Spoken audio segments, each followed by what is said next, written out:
Imagine कीजिए एक नौजवान इंजीनियर जो देश के प्राइम मिनिस्टर को एक खत लिखता है। एक ऐसा खत जिसमें देश के सबसे बड़े हाईवे प्रोजेक्ट में चल रहे करोड़ों के करप्शन का पूरा पर्दाफाश था। चिट्ठी के आखिर में वो इंजीनियर लिखता है, सर प्लीज मेरी आइडेंटिटी, मेरा नाम सीक्रेट रखिएगा वरना मुझे मार दिया जाएगा।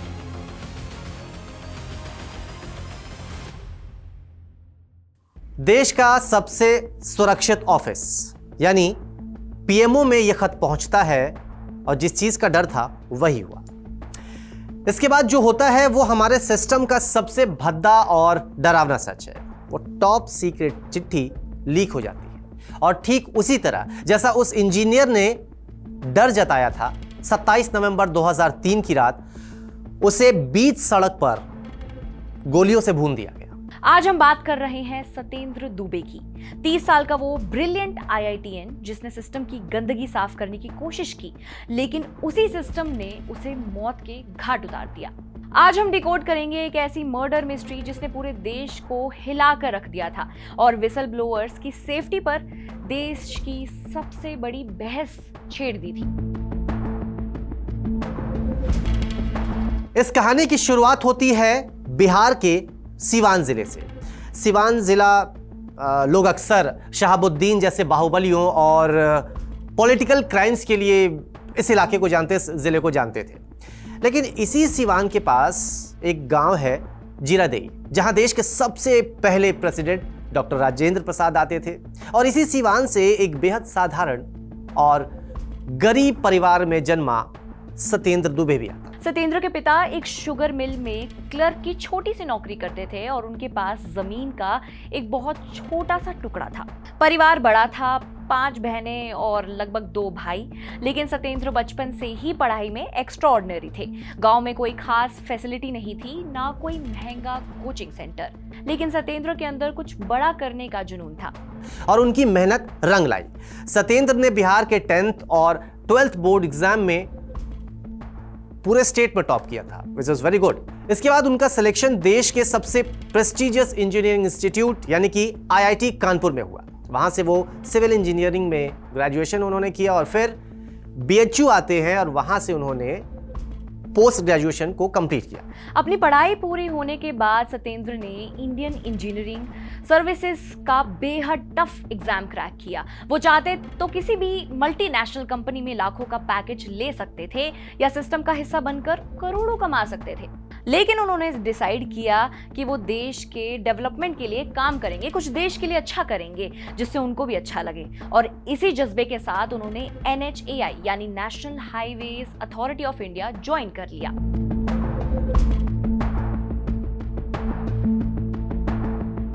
यह दौर था साल 2002 का। उस वक्त देश के प्राइम मिनिस्टर थे अटल बिहारी वाजपेयी। वाजपेयी जी का एक ड्रीम प्रोजेक्ट था, गोल्डन क्वाड्रिलेटरल। बेसिकली इसमें जो 4 बड़े महानगर थे, दिल्ली, मुंबई, चेन्नई एंड कोलकाता, इन चारों जो बड़े शहर थे इनको जोड़ना था 4 लेन हाईवे से। ये कोई छोटा मोटा प्रोजेक्ट नहीं था। करीब 14,000 किलोमीटर लंबी सड़कें बनानी थी और इसका बजट था लगभग $10 बिलियन। इसी मेगा प्रोजेक्ट की एक बहुत ही इंपॉर्टेंट जिम्मेदारी मिली सत्येंद्र दुबे को। उन्हें झारखंड के कोडरमा और बिहार में औरंगाबाद से बाराचट्टी के स्ट्रेच का प्रोजेक्ट डायरेक्टर बनाया गया। सत्येंद्र बहुत ही एक्साइटेड थे। उन्हें लगा कि वो देश के इंफ्रास्ट्रक्चर में सीधा सीधा अपना कंट्रीब्यूशन दे रहे हैं। लेकिन जब वो ग्राउंड पर पहुंचे तो उन्हें समझ में आया कि यहां बहुत कुछ खेल चल रहा है। कागजों पर कुछ और जमीनी हकीकत कुछ और, जिसकी वजह से वो शॉक थे। दरअसल उन्हें यह साफ साफ पता चल गया था कि प्रोजेक्ट के नाम पर वहां पर लूट चल रही है। करप्शन का तरीका बहुत ही सिस्टमैटिक था। वहां पर देखकर ऐसा कोई अंदाजा नहीं लगा सकता था कि यहाँ पर करप्शन चल रहा है। हाईवे बनाने के टेंडर देश की बड़ी बड़ी कंस्ट्रक्शन कंपनियों को मिले हुए थे, लेकिन जब ये बड़ी कंपनियां बिहार या झारखंड जैसे स्टेट्स में हाईवे बनाने जाती तो उन्हें वहां के लोकल माफिया, दबंगों और पॉलिटिशियंस का सामना करना पड़ता था। बड़ी कंपनियां झंझट से बचने के लिए उन लोकल गुंडों को पेटी कॉन्ट्रैक्ट दे देती थी।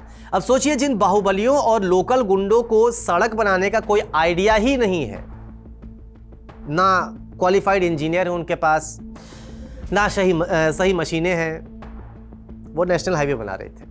ताजुब होता है ये जाकर। खैर, घटिया क्वालिटी का मटेरियल यूज हो रहा था वहां पर। जो सड़कें सालों साल चलनी चाहिए थी वो कुछ महीने के बाद ही टूटने वाली थी, क्योंकि क्वालिटी ऐसा था।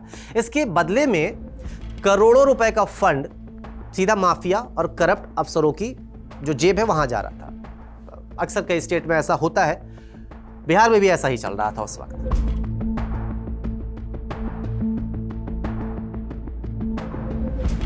सत्येंद्र दुबे जो एक कट्टर ईमानदार ऑफिसर थे, वो ये सब बर्दाश्त नहीं कर पाए। वो ये सब देख नहीं पा रहे थे कि सड़क पर इतना ज्यादा करप्शन क्यों चल रहा है। उन्होंने तुरंत एक्शन लेना शुरू किया। उन्होंने अपने ही डिपार्टमेंट के उन सरकारी इंजीनियर्स को सस्पेंड कर दिया जो माफिया के साथ मिले हुए थे, जो कॉन्ट्रैक्टर्स घटिया काम कर रहे थे। उन्हें फटकार लगाई और दोबारा सड़क बनाने का ऑर्डर दिया। लेकिन सिस्टम इतना सड़ चुका था कि सत्येंद्र की ईमानदारी उनके ही खिलाफ हो गई। जब उन्होंने NHAI की सीनियर डायरेक्टर्स को इस करप्शन की डिटेल रिपोर्ट्स भेजी तो सीनियर्स क्या कहते हैं, कोई एक्शन नहीं लेते और कहते हैं कि कॉन्ट्रैक्टर्स और जो माफिया हैं उनके पास मत जाओ, उनके बारे में मत सोचो, और सत्येंद्र की सारी इंफॉर्मेशन जाकर उन करप्ट कॉन्ट्रैक्टर्स और माफियास को दे देते हैं। इसके बाद सत्येंद्र को धमकियां मिलने लगी, उन्हें तरह तरह की कॉल आने लगी। करप्ट सिस्टम ने उन्हें परेशान करने के लिए उनका ट्रांसफर कर दिया और उन्हें गया भेज दिया गया। लेकिन सत्येंद्र झुकने वालों में से नहीं थे। जब उन्हें लगा कि NHAI का पूरा डिपार्टमेंट ही बिका हुआ है तो उन्होंने वो कदम उठाया जिसने उनकी जिंदगी की दिशा हमेशा के लिए बदल दी।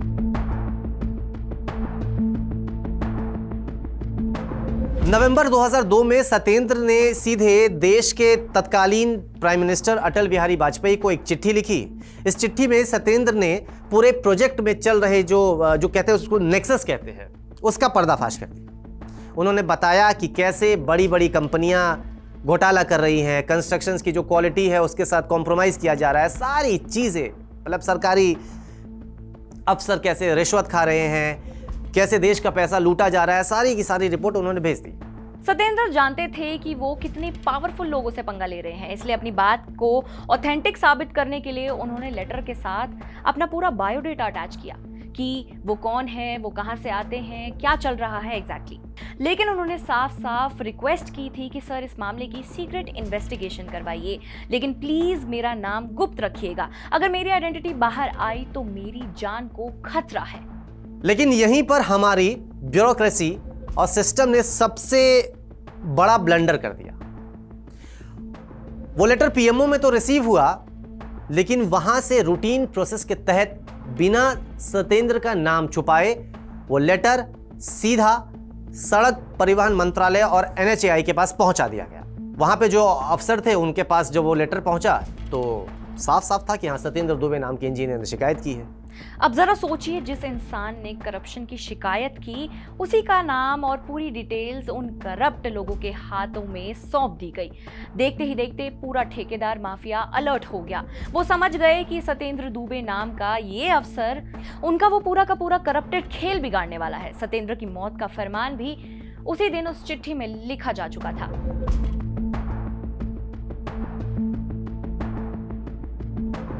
अब आते हैं उस काली रात पर, 27 नवंबर 2003।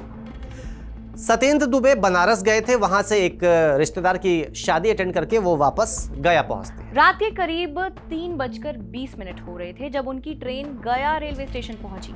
सत्येंद्र ने स्टेशन से अपने ड्राइवर को कॉल किया कि वो सरकारी गाड़ी लेकर स्टेशन आ जाए, लेकिन बदकिस्मती देखिए सत्येंद्र की कि ड्राइवर ने बताया कि गाड़ी की बैटरी खराब हो गई है और गाड़ी स्टार्ट नहीं हो रही है। तो सत्येंद्र ने सोचा कि क्यों ही टाइम वेस्ट करना, और लगभग 3:30 बज ही चुके थे सुबह के। उन्होंने बोला एक रिक्शा लेते हैं और घर की ओर चल देते हैं, इससे टाइम भी बचेगा और घर पर वक्त पे पहुंच के थोड़ी देर वो आराम भी कर लेंगे। एक हाथ में सूटकेस लिए वो एक रिक्शा पर बैठते हैं। शायद उस सूटकेस में कुछ अहम कागजात भी थे, प्रोजेक्ट से जुड़े हुए कागजात, इसका अभी तक खुलासा हुआ नहीं है। खैर, रात का सन्नाटा था जब उनका रिक्शा AP कॉलोनी के पास एक सुनसान सड़क से गुजर रहा था। रिक्शा रोका गया और गुंडों ने सतेंद्र को घेर लिया। जब उन्होंने सतेंद्र से बैग छीनने की कोशिश की तो सतेंद्र ने डटकर मुकाबला किया, लेकिन तभी हमलावरों ने देसी कट्टे से फायरिंग कर दी। सतेंद्र की मौके पर ही मौत हो गई। हालांकि उन्हें अस्पताल ले जाया गया, लेकिन वो काफ़ी ज़्यादा उसके मतलब जब उन्हें गोली मारी गई थी और जब तक वो अस्पताल पहुंचे काफ़ी ज़्यादा टाइम निकल चुका था। इसी बीच सतेंद्र का जो परिवार था, जो ड्राइवर था, वो सतेंद्र को ढूंढने के लिए निकलता है कि अभी तक नहीं आए, क्या हो गया। फ़ोन उस समय बहुत ज़्यादा मोबाइल फ़ोन तो नहीं हुआ करते थे, तो सब निकलते हैं। तो एपी कॉलोनी के पास जाकर देखते हैं कि एक लाश पड़ी है और वो सतेंद्र दुबे की थी। उस समय उन्हें अस्पताल ले जाया गया, लेकिन हॉस्पिटल की ओर से जो डॉक्टर्स थे वहाँ पर, उन्होंने बोला ही इज़ ब्रॉड डेड। देखिए, दो तरह की चीज़ें होती है। एक होता है इलाज के दौरान मौत होना, और दूसरा होता है जब कोई एक शख्स है जिसकी डेथ पहले ही हो जाती है और उन्हें अस्पताल में लाया जाता है, तो डॉक्टर्स जो रिपोर्ट देते हैं उसमें ब्रॉड डेड डिक्लेयर करते हैं, यानी कि इन्हें जब अस्पताल लाया गया था तो उनकी मृत्यु हो चुकी थी।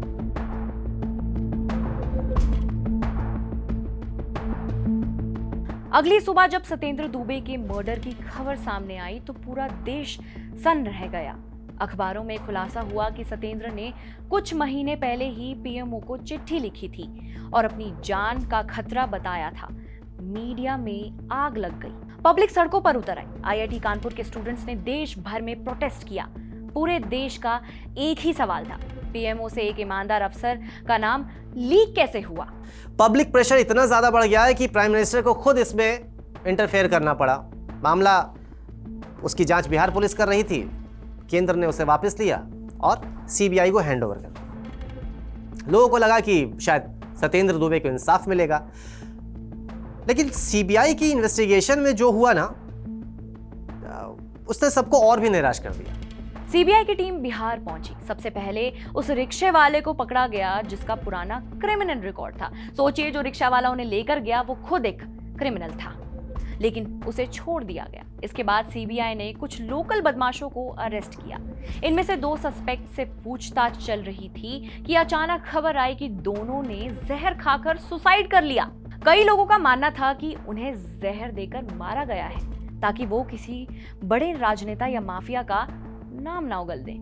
फाइनली सीबीआई ने जो कंक्लूजन दिया वो बहुत ही ज्यादा कंट्रोवर्शियल था। सीबीआई ने अपनी चार्जशीट में कहा कि ये कोई कॉन्ट्रैक्ट किलिंग या फिर करप्शन से जुड़ा मर्डर नहीं है, बल्कि ये लूटपाट का मामला था। और सीबीआई के मुताबिक गया स्टेशन के बाहर मंटू कुमार, उदय कुमार और 3 लोकल चोर इलाके के जो होते हैं, उन्होंने लूट के इरादे से सतेंद्र पर अटैक किया था और हाथापाई में गोली चल गई। सालों तक ट्रायल चला और 2010 में पटना की स्पेशल सीबीआई कोर्ट ने इन तीनों को हत्या और लूट के जुर्म में उम्र कैद की सजा सुना दी। केस क्लोज कर दिया गया।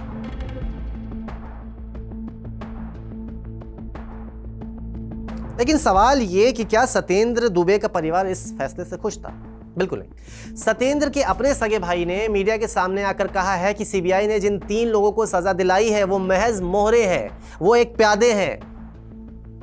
असली कातिल कोई और है। जिनके करोड़ों के टेंडर सतेंद्र दुबे ने कैंसिल किए थे, वो बाहुबली, वो अफसर, वो नेता, वो कॉन्ट्रैक्टर, वही है सतेंद्र के कातिल। ऐसा आरोप लगाया गया और यह भी दावा किया गया कि वो सब के सब आज आजाद घूम रहे हैं। सतेंद्र दुबे को शायद उनके जीते जी इंसाफ नहीं मिला, लेकिन उनकी शहादत ने देश में एक बहुत बड़ा भूचाल ला दिया था। सतेंद्र के मर्डर के बाद ही पूरे देश में विसल ब्लोअर्स की सेफ्टी को लेकर पहली बार सीरियस डिबेट शुरू हुई। इसी पब्लिक प्रेशर का रिजल्ट था कि राइट टू इंफॉर्मेशन जैसे कानूनों को पास करने का मोमेंटम मिला और बाद में विसल ब्लोअर्स प्रोटेक्शन एक्ट की नींव रखी गई। आईआईटी कानपुर ने अपने इस हीरो के लिए एक सतेंद्र दुबे मेमोरियल अवार्ड की शुरुआत की। इंडियन एक्सप्रेस ने भी जर्नलिज्म रामनाथ गोयनका अवार्ड्स में उन्हें याद किया। आज भी जब देश में ऑनेस्टी और करेज की बात होती है ना, तो सतेंद्र दुबे का नाम सबसे ऊपर आता है। सतेंद्र दुबे की कहानी हमें एक बहुत बड़ा सवाल देकर जाती है कि क्या हमारा सिस्टम ईमानदार लोगों को प्रोटेक्ट करने के लिए तैयार है? एक इंजीनियर जिसने रिश्वत ना लेने की कसम खाई थी उसे मौत मिली, और जिस सिस्टम ने उसका नाम लीक किया वहां बैठे अफसरों पर कभी कोई बड़ी कार्रवाई हुई ही नहीं। सत्येंद्र ने तो अपना फर्ज निभा दिया, अब बारी हमारी और आपकी है कि हम करप्शन को लेकर कितना अवेयर हैं। देखिए, करप्शन एक ऐसी चीज़ है जो कहीं ना कहीं देश को, आपको, हमको, सबको बहुत बुरी तरह से इफेक्ट करती है। एक ऐसा इंजीनियर जिसने पढ़ाई की, गरीब घर से आता था और उसका सपना था एक बड़े प्रोजेक्ट को पूरा करना विदाउट करप्शन, लेकिन अंत बहुत ही बुरा।